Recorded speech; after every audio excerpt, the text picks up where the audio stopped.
මේ අධ්‍යාපන ප්‍රතිසංස්කරණය ගැන අපි බලන කෝණය වෙනස් වුණාම අපිට ඒකේ තියෙන අඩුපාඩු පේනවා. එතකොට තාක්ෂණික ලෝකේ අපි ඇයි මෙතන ඉන්නේ? මේ අධ්‍යාපනයට මේ වේගය අල්ලගන්න බැරි ඇයි? ඇයි අපේ අධ්‍යාපනයට මේ තාක්ෂණය වෙනස් වේගය අල්ලගන්න බැරි?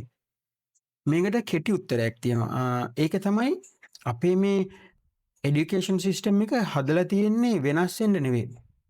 ඒක සෑහෙන ස්ථාවරව කාලයක් පවතින්න හදපු එකක්. ඒ කාලෙදි එහෙමයි. හැබැයි දැන් මේ ලෝකයේ තාක්ෂණය වෙනස් වෙන වේගය අනුව සමහර දැනුම කල්ලිකුත් වෙනවා. සරලවම කිව්වොත් අපේ ස්ථාවරත්වයට ඩිසයින් කරපු එඩියුකේෂන් සිස්ටම් එක අපි කාලයේ වෙනස් වීම අනුව වේගය අනුව වෙනස් කරලා නැහැ. අංක 1 අපේ අධ්‍යාපන පද්ධතිය නිර්මාණය වලේ සමානාත්මතාවයම. එකතකොට හැමෝටම එකම දේ උගන්වන්න මධ්‍යගතව විෂමතා නැතුව පුද්ගලික තීරණ නැති වෙන්න සහ එක්ස්පෙරිමන්ට් නැති වෙන්න අපේ මේ සිස්ටම් එක හදලා තියෙන්නේ. ඒක වරදක් නෙවෙයි. ඒක සෑහෙන හොඳ ඩිසයින් එකක්. ඒක අපිට ගන්න පුළුවන් ඉන්විසිබල් ඉන්ජිනියරින්. හැබැයි ඒ ඉන්විසිබල් ඉන්ජිනියරින් එකේ ප්‍රශ්නයක් තියෙනවා. දෙවෙනි කාරණය තමයි ලංකාවේ විෂය නිර්දේශය වෙනස් කරනවා කියන්නේ සෑහෙන ලොකු දේශපාලන අවදානමක්. පාඩමක් එකතු කරනවට වඩා පාඩමක් අයින් කරන එක හරි අමාරුයි. ඇයි කලේ කියලා අහනවා. ඉතින් ඒක නිසා ආරක්ෂිතම පියවර තමයි තව තව එකතු කරන එක. කිසිවත් ඉවත් නොකර. මේකෙත් මේ කාලයත් එක්ක උනේ අර තියෙන ඒවා උඩටම සිලබස් එක උඩටම පරණ කන්ටෙන්ට් උඩටම මේ දේවල් ඇඩ් කර අලුත් දේවල්. තුන්වෙනි කාරණය තමයි මේ විභාග සංස්කෘතිය. මේකට අනුව හැම දෙයක්ම ප්‍රමිතිගත වෙන්න ඕනේ. ෆෝකාස්ට් කරන්න පුළුවන් වෙන්න ඕන සහ ලකුණු දෙන්න ලේසි වෙන්න ඕනේ. ඒ වුණාට ඇත්තරම තාක්ෂණය බැලුවොත් මේ විදිහට නෙවෙයි හැසිරෙන්නේ. තාක්ෂණය කියන්නේ තනිකරම ට්‍රයිල් ඇන්ඩ් එරර්. ට්‍රයි කරලා වරද්දගෙන ඉගෙන ගන්න දේවල්.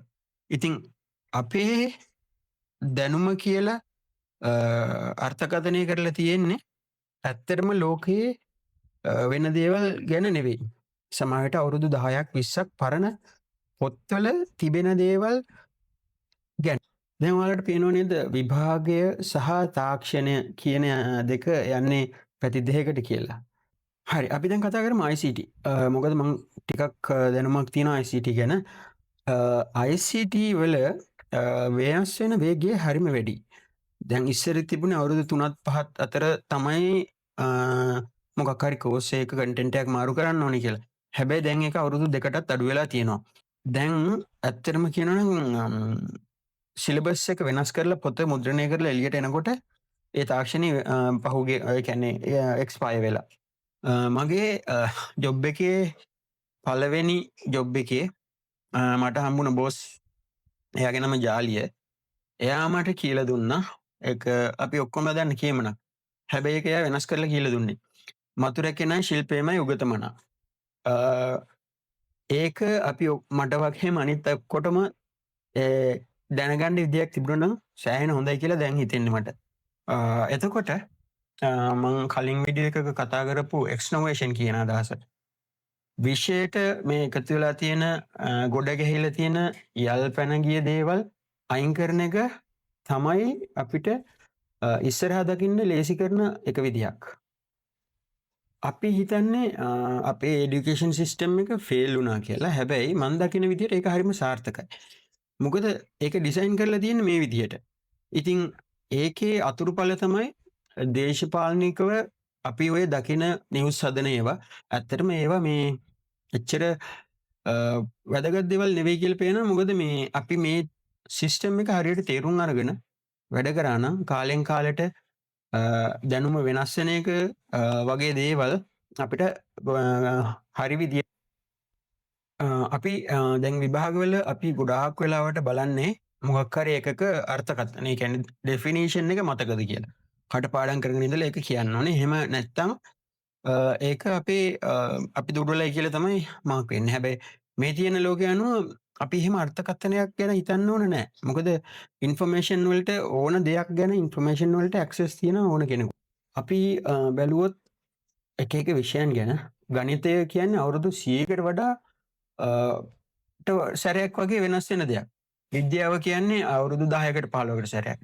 ආගම සමාජ අධ්‍යයනය කියන්නේ ඇත්තටම මේ ඊටත් වැඩි කාලයක් පවතින දේවල්.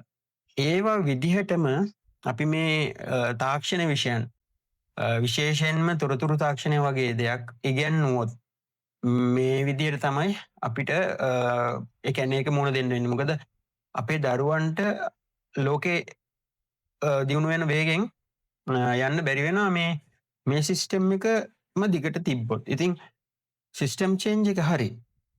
ඒක හැමෝම අවබෝධයෙන් මේක දිහා බැලුවොත් තමයි අපිට එතෙන්ට යන්න පුළුවන්. එහෙම නැතුව අර කෙටිකාලීන මේ අදහස් සහ කෙටිකාලීන පරමාර්ථවලට යන කට්ටියගේ ප්‍රශ්න පැත්තකින් තියලා මේකට එකතු වෙලා කතා කරන්න පුළුවන් නම් සෑහෙන වටිනවා.